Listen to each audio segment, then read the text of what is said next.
నమస్తే BCC news కి స్వాగతం. నా పేరు విజయ. నేటి ముఖ్యాంశాలు ఇప్పుడు ఆవిష్కరిస్తారు. విద్యార్థులు 5 లక్షల మంది విద్యార్థులు చాలా అనుకూలమైన వాతావరణంలో ప్రశాంతంగా అనేక పాఠశాలల్లో ఈ పరీక్షలు రాయడానికి సహకరించిన కలెక్టర్లు, పోలీసు వారు అందరికీ హృదయపూర్వక ధన్యవాదాలు అందజేస్తోంది విద్యాశాఖ.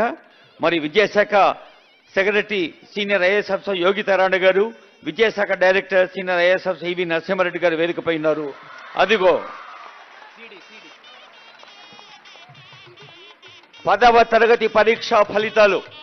మీ చప్పట్లు తెలంగాణ మొత్తంలో ఉండే పిల్లలకి, మన చెల్లెళ్ళకి, తమ్ముళ్ళకి, వాళ్ళ అమ్మలకి, నాన్నలకి, కుటుంబాలన్నిటికీ వినపడాలి. और एक सार जोर से प्यार से